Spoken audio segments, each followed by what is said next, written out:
দর্শক, ইসরায়েল কিন্তু কোনো দিনও ইরানকে কনভিন্স করতে পারেনি।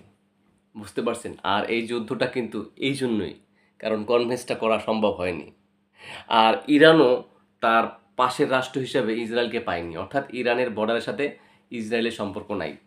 ইসরায়েলের বর্ডারেও ইরান না, যার কারণে ইরানও সরাসরি মারতে পারতেছে না কোনো কিছু, এরা পূর্বে মারতে পারেনি। এই জন্য সবসময় ইরান কী করছে জানেন?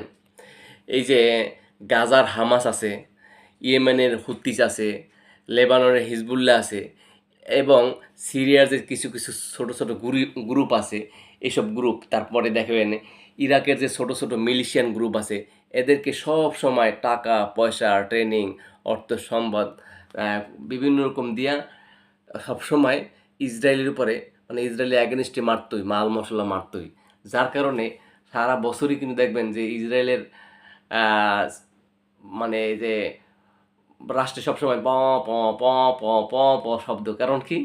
যখন একটা মিসাইল মারে তখন তো ওদের যে সাইরেন আছে, সাইরেন বাজা শুরু করে দেয়, তখন সবাই সেফ জোনে থাকে। এই একটা অস্থিরতা সারা বছর রয়েছে। কে রয়েছে? ইসরায়েল। কারণ এইভাবে ইরান ওদেরকে মনে করেন যে একেবারে মনে করেন দুর্বল করে ফেলাইতেছে। আর এখন কি করবে? শেষ পর্যন্ত পরিশেষে ইসরায়েল এবং আমেরিকা বুদ্ধি করে চিন্তা করতেছে যে না, এখন তো এদেরকে মারতে হবে, কারণ ইরানকে দুর্বল করতে হবে। আর ইরানকে যদি কোনোভাবে দুর্বল করতে পারে, তাহলে তো ইউএসের জন্য বাস রেজিম চেঞ্জ হয়ে যাবে, ইউএসের জন্য লাভ হয়ে যাবে। এখন হচ্ছে গিয়া কি, that serve that serve the purpose of Israel, অর্থাৎ এখানে সব কিছু শেষ। বুঝতে পারছি? অর্থাৎ আমি আরও মিনিংটা বোঝাচ্ছি যে শাসন ব্যবস্থা পরিবর্তন যদি হয়ে যায় কোনোভাবে, তাহলে কী অবস্থা হবে? এইটা এই ইসরায়েলের কথা পরবর্তীতে সরকার, যে সরকার আসবে সে শুনবে, তখন তো কনভেন্স সরকার হয়ে যাবে। যেরকম ইরাকে আছে, ইরাকে সাদ্দাম হোসেনের মেরে ফেলানোর পরে ওখানে বসাইছে, তারপরে লিবিয়াতে গাদ্দাফি বসাইছে, হ্যাঁ, মেরে ফেলাইছে। এই ধরনের একজন বসাই দেবে বংশং, তখন তাদের কথা শুনবে। শুধুমাত্র এই জন্য দুর্বল করে ফেলার জন্য এটা করছে। কিন্তু এইটা করতে গিয়া এরা তো এখন তারা বিপাকে পড়ে গেছে। কীভাবে?